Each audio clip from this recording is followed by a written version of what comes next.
বলো না গানটো কি আছিলে মায়া মায়া কি কি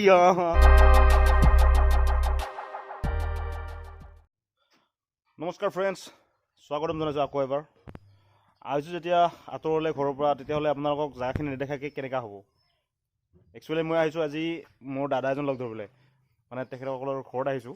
ইয়াৰ পৰিৱেশটো এয়া মই যিজন দাদাক লগ কৰিবলৈ আহিছোঁ সি নিজে বনাইছে এই বেৰবিলাক, চাওকচোন।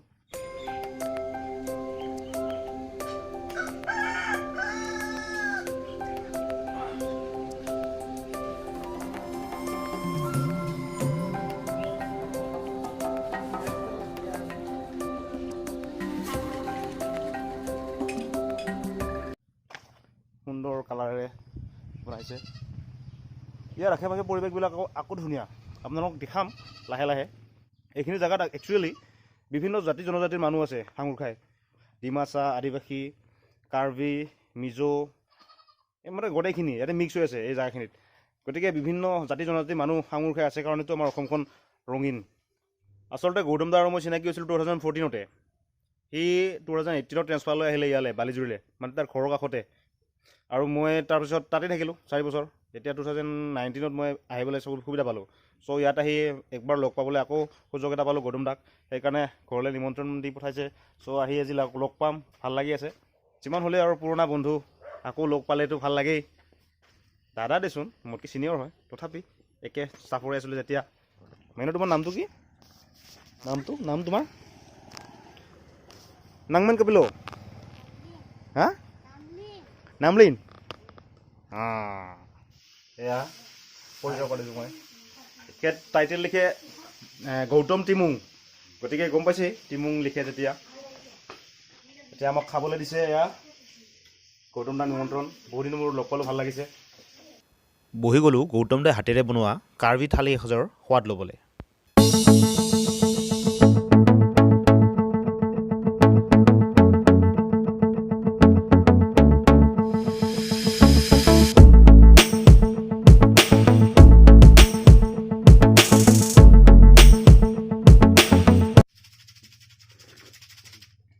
ফ্ৰেণ্ডছ, এই যে পানীখিনি খাই ধোৱা দেখিছে, একচুৱেলি কেৱল নৰ্মেল পানী নহয়, ইয়াতে চাহপাত আৰু আপোনাৰ তেজপাত মিক্স হৈ আছে।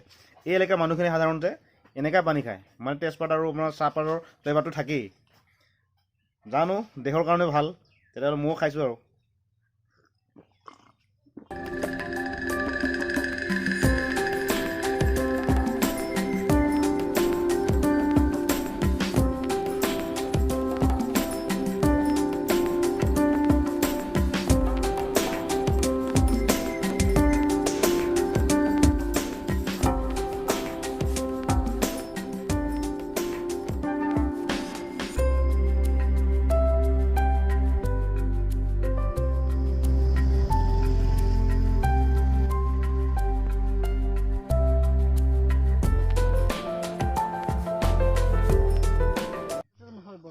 খোৱা বোৱা হৈ গ'ল, এতিয়া আমি অলপমান ওলাই আহিছোঁ ওচৰ পাজৰৰ জেগাটো চাবৰ কাৰণে।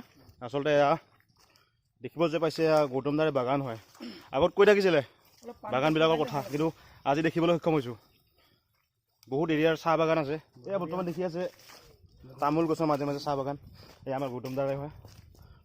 গৌতম দা কেইবিঘামান হ'ব এনে আইডিয়া? মোটামুটি হ'ব 40-45 মান বিঘাৰ চাহ বাগান আছে। বহুদিন মূৰত লগ পালোঁ, ভাল লাগিলে। আমি আচলতে বহুত সময় একেলগে কটালোঁ পইথালাংচুত, কিন্তু বহুদিন মূৰত লগ হ'লোঁ। চ' বহুত ভাল লাগিছে। হস্পিটেল এখন আছে কাষতে, য'ত গৌতম দা ডিউটি কৰে, মই দেখাই দিম যাওঁতে।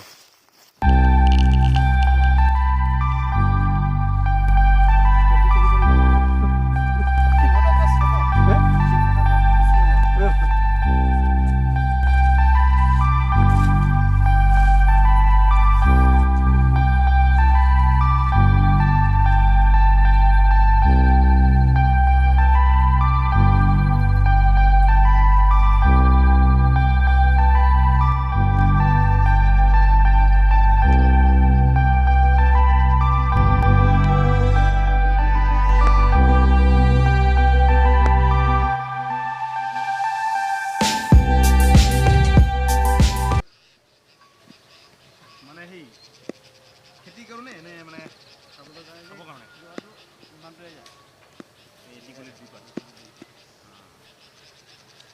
মানে ইয়াতো দাম বেলেগ ৰেট বেলেগ